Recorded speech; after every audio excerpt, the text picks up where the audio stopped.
باللہ من الشیطان الرجیم، بسم اللہ الرحمن الرحیم۔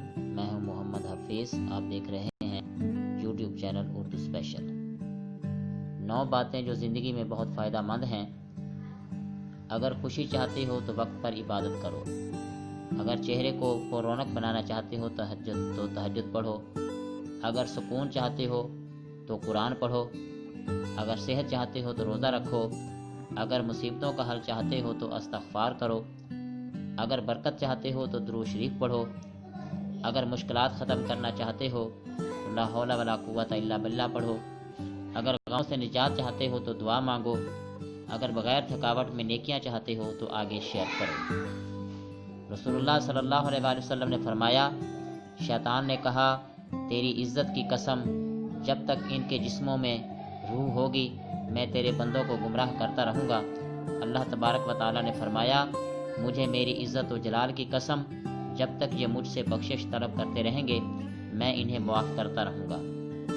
حضور پاک صلی اللہ علیہ وآلہ وسلم نے فرمایا، بد نصیب ہے وہ شخص جو والدین کی خدمت کر کے ان کی دعا نہیں لیتا اور لوگوں سے کہتا پھرتا ہے کہ میرے لیے دعا کرنا۔ بد نصیب ہے وہ شخص جو فجر کے وقت سویا رہتا ہے اور لوگوں سے تنگی رزق کا شکوہ کرتا ہے۔ بد نصیب ہے وہ شخص جو نماز عشاء نہیں پڑھتا اور دعاؤں میں پرسکون نیند تلاش کرتا ہے۔ بد نصیب ہے وہ شخص جس نے ماہ رمضان پایا اور اپنے رب کو راضی نہ کرتا۔ اور آپ صلی اللہ علیہ وآلہ وسلم نے یہ بھی فرمایا کہ جس نے میری ایک حدیث سنی اور دوسروں تک پہنچائی، قیامت کے روز اس کے لیے میری شفاعت واجب ہوگی۔ بانو قدسیہ ایک ناول نگار ہیں، وہ کہتی ہیں کہ چھوٹا بن کر رہو گے تو ہی بڑی بڑی رحمتیں ملیں گی، کیونکہ بڑا ہونے پر تو ماں بھی گود سے اتار دیتی ہے۔ اپنے بزرگوں کی قدر کرو، کیونکہ ہم جوان کرتے اور ہماری خوشیوں کو پورا کرتے انہوں نے خود کو بوڑھا کر لیا ہے۔ ان ہاتھوں نے بچپن میں ہمیں کھڑا کیا ہے اور آج ہم انہی کی وجہ سے زندگی کے اس مقام پر کھڑے ہو پائے ہیں۔ اب یہ ہمارا فرض ہے کہ اپنی جوانی میں ہم انہیں سہارا دیں۔ ضعیف اور کمزور لوگ بوجھ نہیں۔ ابو الدرداء رضی اللہ تعالی عنہ بیان کرتے ہیں کہ میں نے رسول اللہ صلی اللہ علیہ وآلہ وسلم کو فرماتے سنا، میرے لیے ضعیف اور کمزور لوگوں کو ڈھونڈو، کیونکہ تم اپنے کمزوروں کی وجہ سے رزق دیے جاتے اور مدد کیے جاتے ہو۔ حضرت عمر رضی اللہ تعالی عنہ کے بارے میں ہے کہ رات کو عورت اکیلی جا رہی تھی۔ سیدنا عمر رضی اللہ تعالی عنہ پوچھتے ہیں، اے عورت، تجھ کو اکیلے سفر کرتے ہوئے ڈر نہیں لگتا؟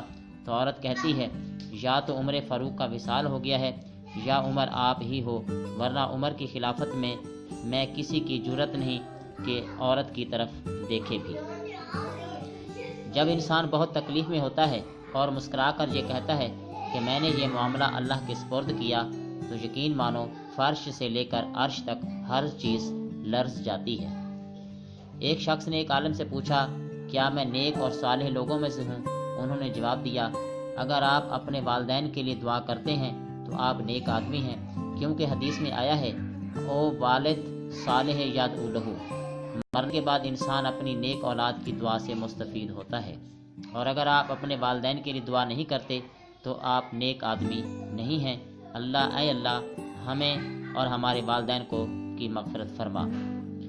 اولاد کی وفا بڑھاپے میں پتہ چلتا ہے، بہن کی وفا جوانی میں پتہ چلتا ہے، بھائی کی وفا شادی کے بعد پتہ چلتا ہے، شوہر کی وفا بیوی کی بیماری میں پتہ چلتا ہے، بیوی کی وفا شوہر کی غربت میں پتہ چلتا ہے، دوست کی وفا مصیبت میں پتہ چلتا ہے۔